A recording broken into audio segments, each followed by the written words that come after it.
Hi hello friends, ಎಲ್ಲರಿಗೂ ನಮಸ್ಕಾರ. ರೇಖಾ ಅಡುಗೆ ಚಾನಲ್ಗೆ ಸ್ವಾಗತ. ಹೊಸದಾಗಿ ನಮ್ಮ ಚಾನಲ್ ನೋಡ್ತಾ ಇದ್ದರೆ ಈಗಲೇ ಸಬ್ಸ್ಕ್ರೈಬ್ ಮಾಡ್ಕೊಳ್ಳಿ. ಬನ್ನಿ, ಇವತ್ತೊಂದು 10 ನಿಮಿಷಕ್ಕೆ ಈಸಿಯಾಗಿ ಯಾವುದೇ ರೀತಿ ಸಾಸ್ ಯೂಸ್ ಮಾಡ್ದೇನೆ ನಿಮಗೆ ಫ್ರೈಡ್ ರೈಸ್ ಮಾಡೋದು ತೋರಿಸ್ಕೊಡ್ತೀನಿ. ಆ್ಯಕ್ಚುಲಿ ಈ ಫ್ರೈಡ್ ರೈಸು ನಮ್ಮ ಮನೇಲಿ ನಮ್ಮ ಅಮ್ಮಗೆ ನಮ್ಮ ತಮ್ಮಗೆ ತುಂಬಾ ಇಷ್ಟ.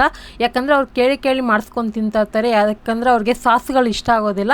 ಈ ಥರ ಮನೇಲಿ ಡಿಫ್ರೆಂಟಾಗಿ ಸಿಂಪಲಾಗಿ ಮಾಡಿಕೊಟ್ರೆ ತುಂಬಾ ಇಷ್ಟಪಟ್ಟು ತಿಂತಾರೆ. ಖಂಡಿತ ನಿಮಗೂ ಇಷ್ಟ ಆಗುತ್ತೆ. ಇಷ್ಟ ಆಯ್ತಂದರೆ ಲೈಕ್ ಮಾಡಿ, ಶೇರ್ ಮಾಡಿ, ಕಮೆಂಟ್ ಮಾಡಿ.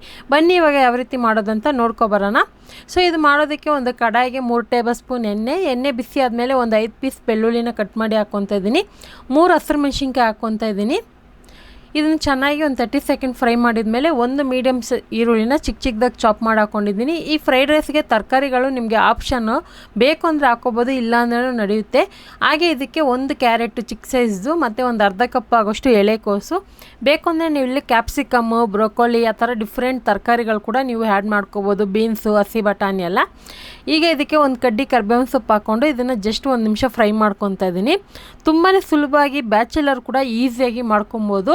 ಸೊ ಇದಕ್ಕೆ ಯಾವುದೇ ರೀತಿ ಸಾಸ್ ಬೇಕಾಗೋದಿಲ್ಲ. ಅಥವಾ ಫಸ್ಟ್ ಟೈಮು ನಾವೇನಾದರೂ ಸಿಂಪಲಾಗಿ ಟ್ರೈ ಮಾಡಬೇಕನ್ನೋರಿಗೆ ಈಸಿ ಆಗುತ್ತೆ ಈ ರೆಸಿಪಿ. ಇದು ಫ್ರೈ ಆಗೋದಕ್ಕೆ ಒಂದು ಅರ್ಧ ಟೀ ಸ್ಪೂನ್ ಉಪ್ಪು ಹಾಕ್ಕೊಂಡಿದ್ದೆ. ಈಗ ಇದಕ್ಕೆ 3 ಮೊಟ್ಟೆ ಹಾಕ್ಕೊತಾ ಇದ್ದೀನಿ. ಮೊಟ್ಟೆ ಕ್ವಾಂಟಿಟಿ ನೀವು ಎಷ್ಟಾದರೂ ಹಾಕ್ಕೊಬೋದು. ಸೊ ಇಲ್ಲಿ ನಾನು ಒಂದು 3 ಜನಕ್ಕೆ ಆಗೋಷ್ಟು ಮಾಡೋದ್ರಿಂದ ನಾನು 3 ಮೊಟ್ಟೆ ಹಾಕ್ಕೊತಾ ಇದ್ದೀನಿ. ಮೊಟ್ಟೆ ಹಾಕಿದ ಮೇಲೆ ಸ್ಟವ್ನ ಹೈ ಫ್ಲೇಮಲ್ಲಿ ಇಟ್ಕೊಳ್ಳಿ. ಇದನ್ನು ಹಾಗೆ ಸ್ವಲ್ಪ ಈ ಥರ ಸೌಟಿಂದ ಅವಾಗವಾಗ ಈ ಥರ ತಿರುಗಿಸ್ಕೊಂಡು ಫ್ರೈ ಮಾಡ್ಕೋಬೇಕಾಗುತ್ತೆ. ಈ ಮೊಟ್ಟೆ ಅನ್ನೋದು ಇದು ತರಕಾರಿಗೆಲ್ಲ ಪೂರ್ತಿ ಅಂಟ್ಕೊಂಡು ಸಪ್ರೇಟಾಗಿ ಉದ್ರಾಗಿ ಪಲ್ಯ ಥರ ಆಗಬೇಕು. ಕೆಲವ್ರು ಏನು ಮಾಡ್ತಾರೆ ಅಂದರೆ ಸ್ಟ್ರೀಟ್ ಫುಡ್ಡಲ್ಲಿ ನಿಮ್ಗೆ ಗೊತ್ತಿರುತ್ತೆ, ಫಸ್ಟೇ ಮೊಟ್ಟೆನ ಪಲ್ಯ ಥರ ಮಾಡಿ ಆಮೇಲೆ ತರಕಾರಿಗಳು ಆ್ಯಡ್ ಮಾಡ್ತಾರೆ. ಸೊ ನೀವು ಆ ಥರ ಸಹ ಮಾಡ್ಕೊಬೋದು. ನಾನು ಇಲ್ಲಿ ಈ ಥರ ಫ್ರೈ ಮಾಡ್ಕೊಂಡಿದ್ದೀನಿ ಹೈ ಫ್ಲೇಮಲ್ಲಿಟ್ಟು.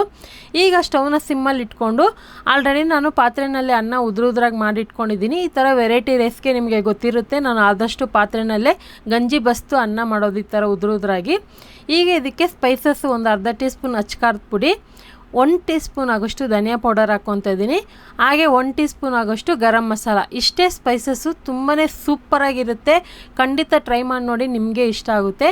ಈಗ ಇದಕ್ಕೆ ಒಂದು ಚೂರು ಉಪ್ಪು ಹಾಕ್ಕೊತಾ ಇದ್ದೀನಿ. ಬೈ ಚಾನ್ಸ್ ನೀವು ಕುಕ್ಕರಲ್ಲಿ ಅನ್ನ ಮಾಡಿಟ್ಟಿದ್ರೆ ಮುಂಚೆನೇ ಒಂದು ಪ್ಲೇಟಲ್ಲಿ ಹಾಕಿ ತಣ್ಣಗೆ ಹಾಕ್ಬಿಡಬೇಕು. ಸೊ ಇದನ್ನು ಕೈ ಬಿಡ್ದಂಗೆ ಚೆನ್ನಾಗಿ ಇವಾಗ ಸ್ಟವ್ನ ಐ ಫ್ಲೇಮಲ್ಲಿ ಇಟ್ಕೊಂಡು ಆ ರೈಸ್ ಎಲ್ಲ ಚಿಟಪಟ ಅಂತ ಶಬ್ದ ಬರಬೇಕು, ಆ ಥರ ಫ್ರೈ ಮಾಡ್ಕೊಳ್ಳಿ. ಆವಾಗೆ ನಿಮಗೆ ಫ್ರೈಡ್ ರೈಸ್ ಅನ್ನೋ ಫ್ಲೇವರ್ ಸಿಗುತ್ತೆ. ಒಂದು ರೈಸ್ ಕೂಡ ಕ್ರಿಸ್ಪಿಯಾಗಿ ನಿಮಗೆ ತಿನ್ನೋದಕ್ಕೆ ಬಿಸಿ ಬಿಸಿಯಾಗಿ ಸೂಪರಾಗಿರುತ್ತೆ.